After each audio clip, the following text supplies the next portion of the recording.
Buenos días. Para dar continuación a la ronda de seminarios y concluir los temas de histología, el día de hoy vamos a hablar sobre el tema 15, que corresponde al sistema hematopoyético y linfoide. Antes de iniciar, recordar que la hematopoiesis es el proceso mediante el cual se producen las células sanguíneas. Dentro de este podemos conseguir otros procesos como son la eritropoiesis, la leucopoiesis y la trombopoiesis. Todas estas células sanguíneas maduras se generan a partir de células precursoras.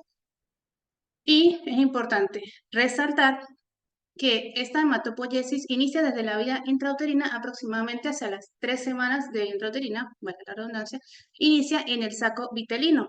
Posteriormente, la hematopoiesis a, va a continuar en los sinusoides hepáticos y una vez que se desarrollan los huesos y se forman los espacios y las trabéculas óseas, inicia la hematopoiesis medular propiamente dicha y concluye o termina la hematopoiesis extramedular. Muy bien. En la médula ósea vamos a conseguir principalmente la hematopoiesis desde el nacimiento hasta la vida adulta.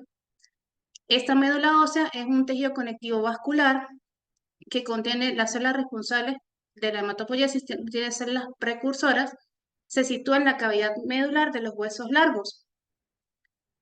En los recién nacidos, esta médula ósea se denomina médula ósea roja por el gran número de eritrocitos o glóbulos rojos que en ella se encuentran, y posteriormente, hacia los 20 años de edad, esta médula ósea pasará a llamarse médula ósea amarilla, por la gran cantidad o la acumulación de grasa y la disminución de la hematopoiesis en la misma. Es importante destacar que esto varía, como les está comentando, según la edad del paciente. Se puede estimar mediante algunas fórmulas para determinar la celularidad de estas células sanguíneas versus el contenido adiposo, bien sea restando la edad del paciente a 100 y sumando o restando, es decir, más o menos 100, y de esta manera se puede dar un estimado de cuánto sería el porcentaje de la hematopoiesis del paciente.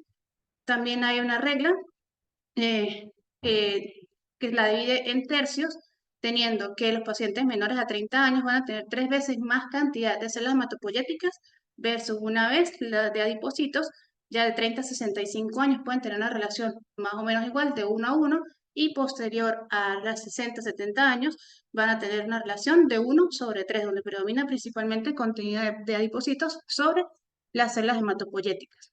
También es importante resaltar la proporción de estas células, o sea, de las, mm, la proporción de que estas células van a generar los distintos linajes, teniendo en cuenta que hacia los recién nacidos van a tener mayor proporción o mayor porcentaje de producción del linaje linfoide, y este va a ir disminuyendo gradualmente hacia la vida adulta. De igual manera, con el linaje eritroide, que va a tener un mayor aumento o va a tener un gran porcentaje durante el nacimiento, va a descender y posteriormente en la vida adulta va a llegar a una fase quiescente, y el linaje granulocítico que se mantiene de forma basal, o se mantiene básicamente igual en cada una de las etapas de la vida. De tal manera, en la médula ósea podemos evidenciar la célula madre hematopoyética, que va a dar origen a precursores, como son el precursor linfoide y el precursor mieloide. El precursor mieloide, a su vez, va a dar origen a los precursores o sea, que para formar la línea de los megacariocitos, para dar origen a las plaquetas, la línea de los proeritroblastos para dar origen a los eritrocitos o a los hematíes, y los mieloblastos para dar la granulopoiesis o leucopoiesis, y el precursor linfoide para dar origen principalmente a los linfocitos. Esto, a grosso modo, un esquema de cómo esta célula madre hematopoyética se divide en estos dos precursores y cómo todos esos precursores van a dar esos linajes. Ahora bien, para continuar, en cuanto a la eritropoiesis, ya dijimos que tenemos una célula madre precursora multipotencial. Esta da origen principalmente al proeritroblasto, que, como podemos observarlo en este esquema, primero es el primer precursor de los eritrocitos, es una célula grande, la cromatina Es granular, puede presentar uno o más nucleolos y el citoplasma es relativamente escaso y es intensamente basófilo, ya que en este tiene alto contenido de ARN y ribosomas que son los encargados de la producción de la hemoglobina. Posteriormente, este proeritroblasto se va a desarrollar hacia el eritroblasto basófilo, en el cual vamos a tener igualmente un núcleo basófilo, pero en este ya la cromatina se vuelve más heterocromática y vamos a ver cierto cambio directamente en la reacción del citoplasma, ¿ok? Que ya se empieza a ver un poco más basófilo por el mayor contenido de ribosomas libres.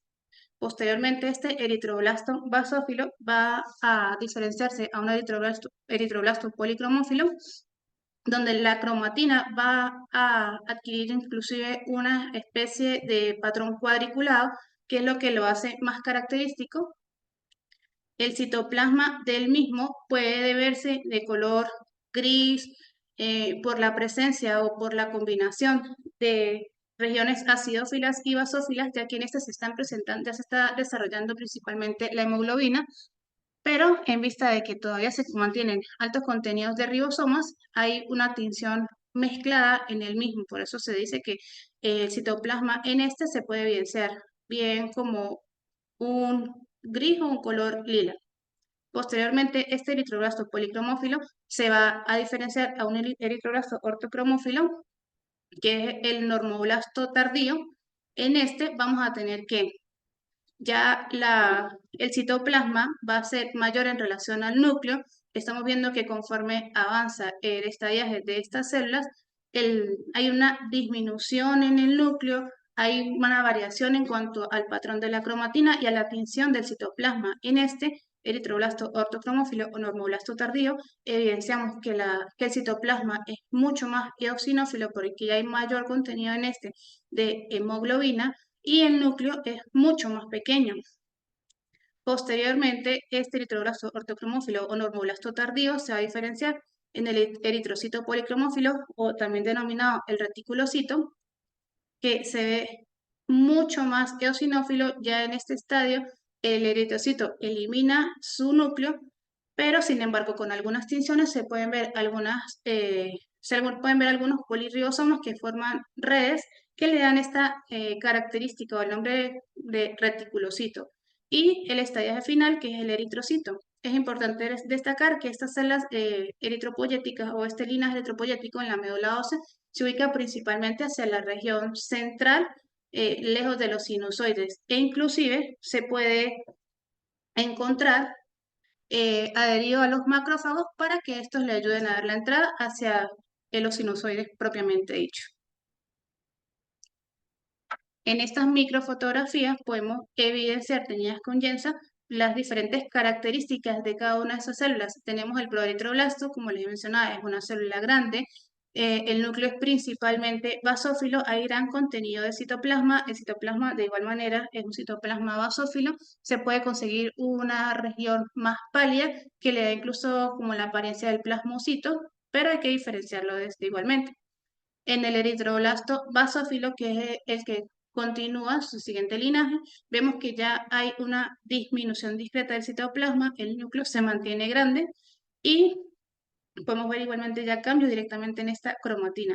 Posteriormente, el eritroblasto policromófilo, como podemos verlo aquí, en un estadio más inicial, otro estadio más tardío, vemos que la cromatina ya intenta hacer ese patrón cuadriculado y vemos esa variación en el citoplasma, que bien no puede decirse que es del todo basófilo ni eosinófilo.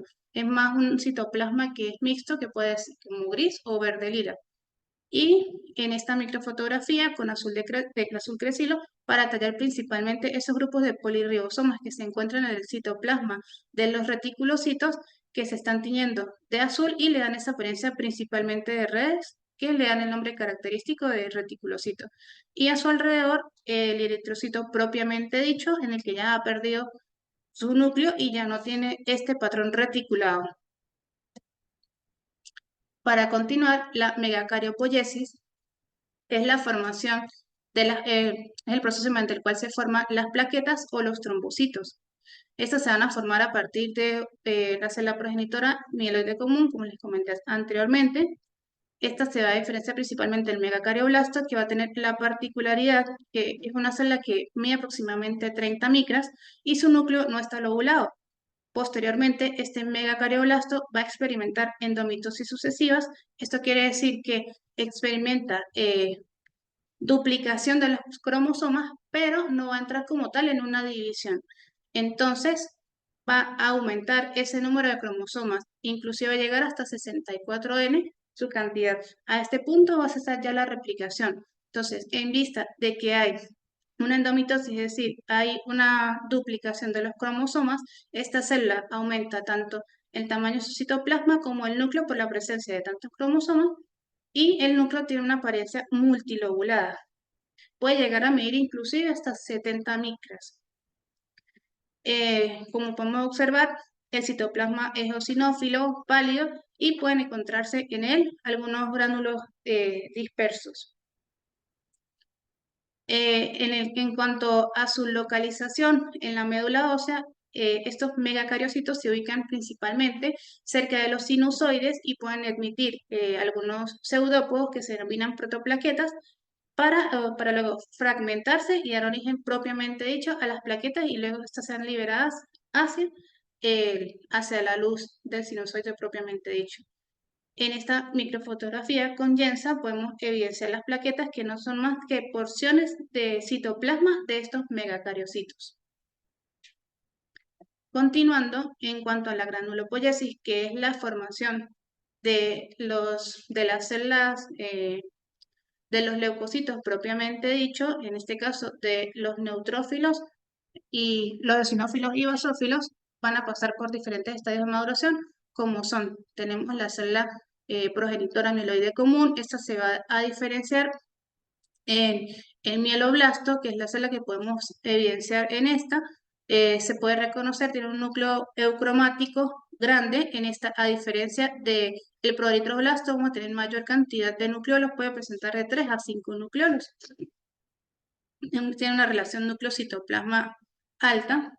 Posteriormente, este mieloblasto se va a diferenciar hacia un promielocito, donde podemos observar el núcleo esférico más grande, una cromatina un poco más laxa, y en el mismo ya podemos ver algunos gránulos azurófilos, que son los gránulos primarios propios de toda esta estirpe celular. Conforme avanza, se va a generar el mielocito, que en este ya vamos a evidenciar que el núcleo sigue siendo igual más o menos esférico, es mucho más heterocromático porque hay condensación de esta cromatina, ¿okay? Y conforme avanza hacia los metamielocitos, podemos evidenciar que este núcleo presenta una escotadura característica.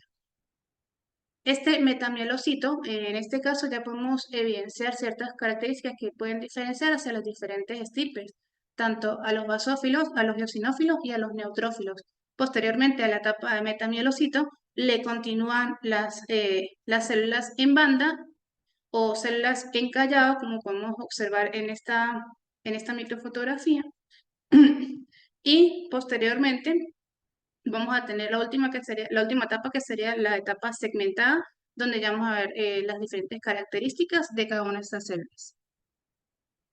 Ajá. En esta microfotografía, igualmente con Jensa, a mayor aumento podemos evidenciar un neutrófilo polimorfo nuclear neutrófilo, donde evidenciamos este núcleo bilobulado. Mientras más lobulaciones tiene ese núcleo, la célula es mucho más madura. Entonces ya este polimorfo nuclear es un polimorfo nuclear maduro porque tiene gran cantidad de lobulaciones. En este podemos observar el núcleo, como les estaba mencionando, y presenta pequeños gránulos, como son los gránulos azurófilos y los gránulos secundarios. Posteriormente, en esta microfotografía podemos evidenciar un basófilo, que son un poco menos comunes, pues representan un muy pequeño porcentaje, tienen un tamaño intermedio entre los neutrófilos y los basófilos, y vamos a evidenciar que el núcleo igualmente se evidencia bilobulado, pero que está opacado o está solapado por la presencia de múltiples gránulos basófilos que le dan este nombre característico a esta célula. Y por último, el eosinófilo, que tiene una mayor proporción en cuanto a los basófilos, constituye al menos 1 a 6% de las células leucocitarias, es más grande que el neutrófilo y se reconoce principalmente con hematoxilina eosina porque tiene un núcleo bilobulado, pero tiene múltiples gránulos en su citoplasma que se tiñen de rojo intenso y le dan esa principal característica. En esta microfotografía del lado contrario, del lado de la derecha, podemos evidenciar igualmente los precursores para el desarrollo de los macrófagos. Tenemos en esta el monoblasto, que posteriormente se va a diferenciar en un monocito. Este tiene un aspecto de vello esmerilado en el citoplasma, que es el que le da su característica, y posteriormente este monocito prolifera y va a madurar directamente al monocito, que de igual manera tiene un núcleo que se torna un poco lobulado. eh, es un núcleo que es principalmente excéntrico y se tiñe un poco menos intenso y tiene una cromatina mucho más laxa. Recordar que estos monocitos se denominan así en la médula ósea ya una vez que, o en las células, en la sangre principalmente. Una vez que este monocito llega hacia los tejidos propiamente dicho, se va a diferenciar en macrófagos, células presentadoras de antígeno, dependiendo del lugar en el que se encuentra. Para continuar con la linfopoiesis, el proceso mediante el cual se desarrollan los linfocitos, igualmente tenemos una célula precursora que es el linfoblasto. Tiene un tamaño aproximado entre 15 a 20 micras, como podemos observarlo en esta microfotografía. Tiene menos nucleolos que el mieloblasto en tal caso, aproximadamente de 1 a 2 nucleolos. Su membrana nuclear es densa y puede presentar una zona perinuclear clara, pero mucho más pequeña. El citoplasma es ligeramente basófilo. Este se va a diferenciar posteriormente hacia los prolinfocitos, que son ya mucho más pequeños que este linfoblasto. Pueden medir aproximadamente entre 11 a 15 micras. Tiene un núcleo esférico y en ese describe un nucleolo que le da como un aspecto de ojo de pescado. Posteriormente, estos prolinfocitos se van a diferenciar hacia linfocitos que de igual manera pueden ser linfocitos pequeños, medianos o grandes, dependiendo de la actividad que tenga cada uno.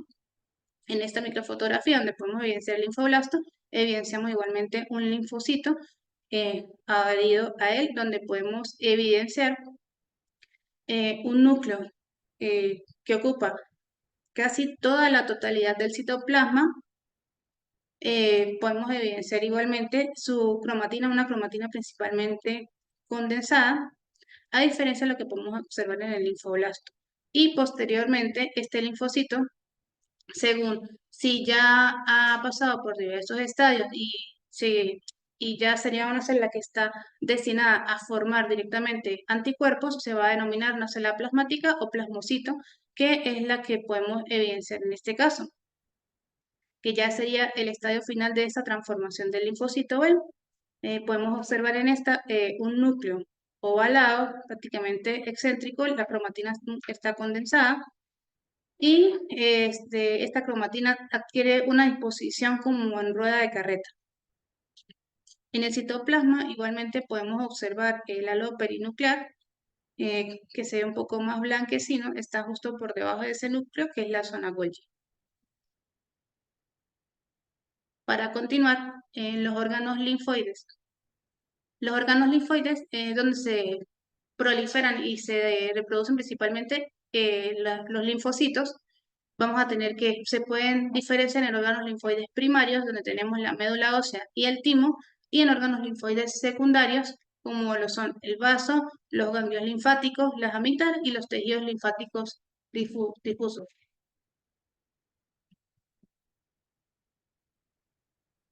En cuanto al timo, ya que hablamos un poco sobre la médula ósea, que también es un órgano linfoide primario, el timo es un órgano linfoide primario aplanado que se ubica en el mediastino anterior y superior.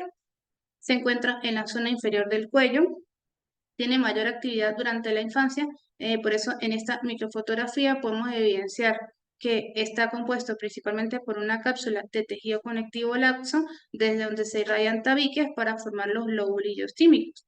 De igual manera, aquí podemos encontrar una corteza que se ve mucho más basófila y una médula, que es la región interna, que se ve mucho más eosinófila. El timo tiene diversas funciones como lo son el desarrollo de los linfocitos T inmunocompetentes, así como llevar a cabo la, la autotolerancia tímica para eliminar aquellos linfocitos que pueden estar reactivos. Posteriormente, se avanza en edad, el timo tiene mayor contenido de tejido adiposo con respecto a su parénquima propiamente dicho. De tal manera podemos evidenciar en esta microfotografía de un adulto, eh, evidenciamos el tejido adiposo que se irradia primero hacia los tabiques y llega hacia la médula, y vemos solamente pequeñas zonas de este parénquima linfoide en el centro. En cuanto a sus características propiamente dichas, como les comentaba, posee una corteza que es mucho más basófila y una médula que es mucho más eosinófila.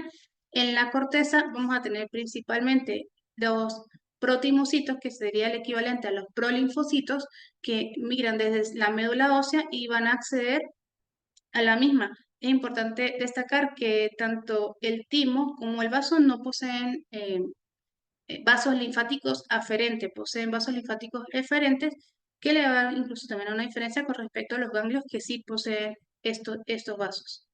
En la corteza, como les comentaba, podemos conseguir los protimocitos.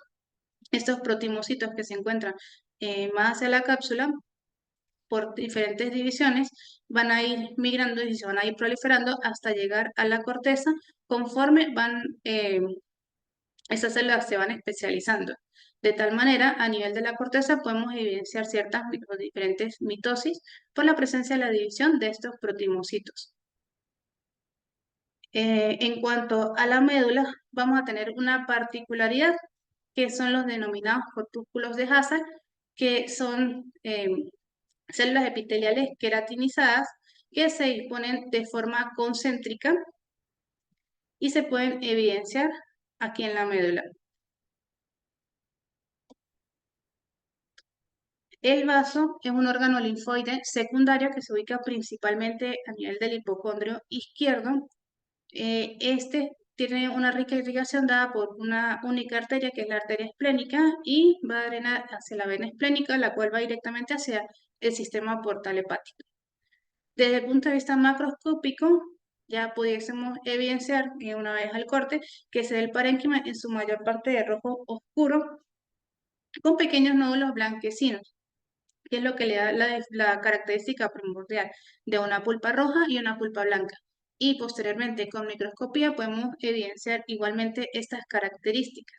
Como podemos evidenciar, igualmente el vaso posee una cápsula de tejido conectivo que está revestida por un mesotelio, que en este caso sería el peritoneo. Posee unos tabiques, que son esas prolongaciones del tejido conectivo de la cápsula, y directamente en el parénquima podemos conseguir la pulpa roja, que está constituida principalmente por sinusoides, y la pulpa blanca, que está constituida por folículos principalmente.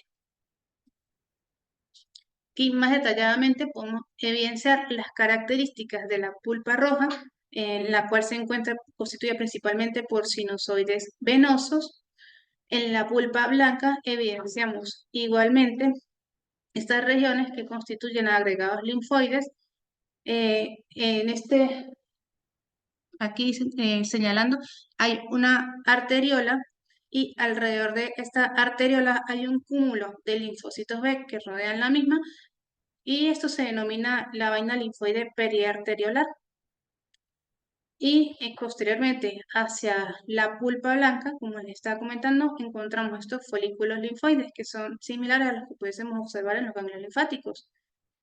Conforme avanzamos en edad, vamos a conseguir menos folículos linfoides con centros germinales, es decir, en las personas mucho más jóvenes podemos evidenciar en estos folículos el centro germinal, que podemos decir, este centro germinal, similar como en el ganglio linfático, que es mucho más claro, y posteriormente o adyacente a este centro germinal tenemos una zona del manto, donde vamos a conseguir linfocitos pequeños, que está mucho más condensada, mucho más densa, por eso se ve mucho más basófila, y posterior a esta tenemos una zona marginal, donde tenemos linfocitos de tamaños medianos, que se encuentran dispuestos de forma menos densa o más laxa, y están sostenidos por unas fibras de reticulina.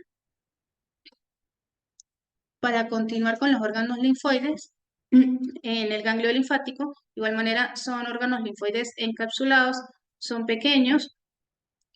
Estas cápsulas emiten unas trabéculas que van a estar vascularizadas. En este esquema podemos evidenciar igualmente las diferentes partes del ganglio.